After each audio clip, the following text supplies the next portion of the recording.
Hey guys, welcome to my channel Physitrack. और आज हम बात करेंगे फ्रोजन शोल्डर के आगे के बारे में।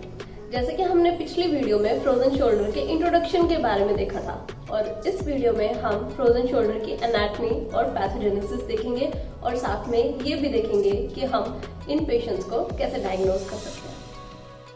Frozen shoulder Shoulder is a complex joint that involves different bones, ligaments, capsules, bursa, and muscles. Here, let's take an overview of this. This is humerus, this is scapula, clavicle, and acromion process, and all other several structures that make a complete shoulder joint. Now, what type of joint it is? It is made of ball and socket joint. That means there should be a ball and a socket in which that ball fits in. So here we have the head of humerus is known as ball and the glenoid fossa is known as socket. As you can see here, this is the head of humerus and this is glenoid cavity or glenoid fossa. As you can see this joint working. Synovial fluid. What does this fluid does? This fluid allows friction-free movement between two surfaces of joints or bones. Here you can see this is the synovial membrane that secretes out this synovial fluid. Capsule. So there should be something like that should hold that synovial fluid. So we have capsule. Capsule is fibrous sac that keeps synovial fluid within the joint. This capsule is relatively inelastic, but in shoulder it is quite loose, so allows freedom of movement. In frozen shoulder, this capsule causes restriction in movement. This capsule is intact overall, but here inferiorly it is loosely packed in shoulder joint. But in frozen shoulder, this capsule, that means this inferior capsule gets tightened.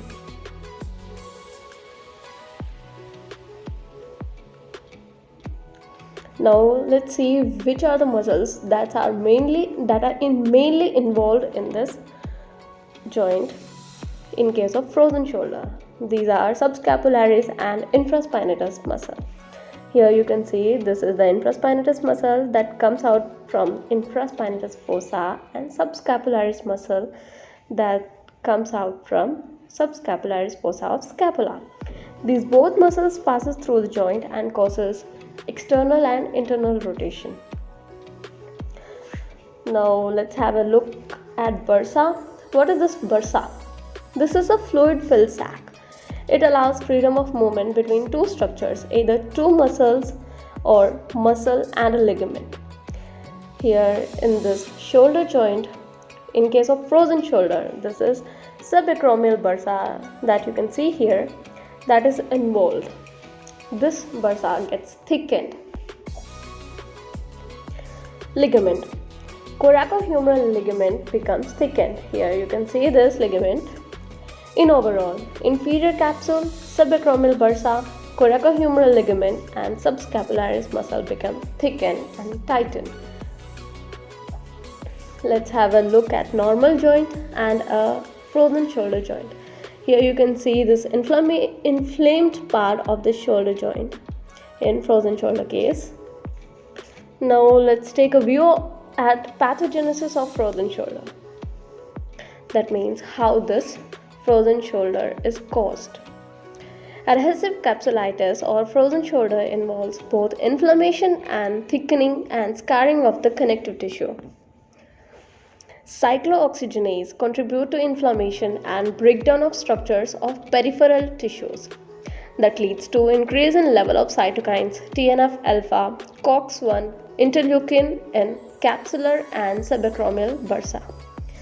This leads to increased level of intercellular adhesion molecule and leukocytes that assist transmigration of leukocytes in capsular tissue and synovial fluid. That further leads to neurogenesis. Now, neurogenesis takes place together with neoinnervation that causes extreme pain, that is stage 1 of frozen shoulder.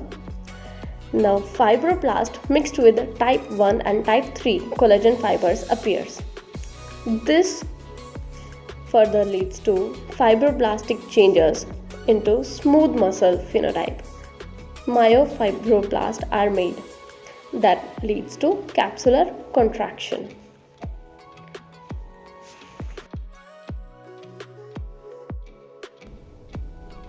तो हमारी first movement है flexion.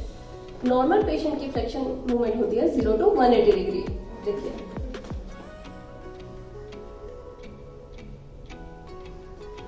But frozen shoulder में ये movement कम हो जाती है।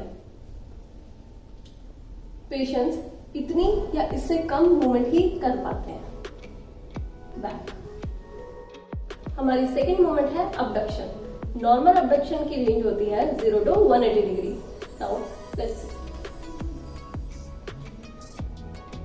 This is normal shoulder range for abduction, but in frozen shoulder this range also decreases, यानी ये रेंज भी कम हो जाती है। पेशेंट्स बस इतना या इससे कम ही उठा पाते हैं। हमारी नेक्स्ट मूवमेंट है एक्सटेंशन। नॉर्मल एक्सटेंशन की रेंज होती है 45 to 60 डिग्री, यानी नॉर्मल पेशेंट इतनी एक्सटेंशन कर सकते हैं शोल्डर की, बट इन फ्रोजन शोल्डर ये रेंज भी लिमिटेड हो जाती है। हमारी नेक्स्ट शोल्डर की नॉर्मल मूवमेंट है अबडक्शन एंड एक्सटर्नल रोटेशन, जो कि ये है।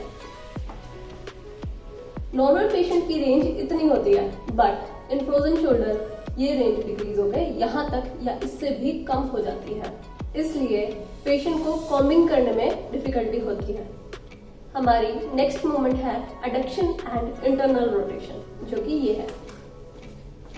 ये नॉर्मल पेशेंट की नॉर्मल रेंज है, लेकिन फ्रोजन शोल्डर के केस में ये मूवमेंट रेस्ट्रिक्ट हो गए यहाँ तक या इससे भी कम हो जाती है। रिलैक्स। इसलिए पेशेंट्स को अपने अपोजिट पॉकेट में हाथ डालने में डिफिकल्टी आती है।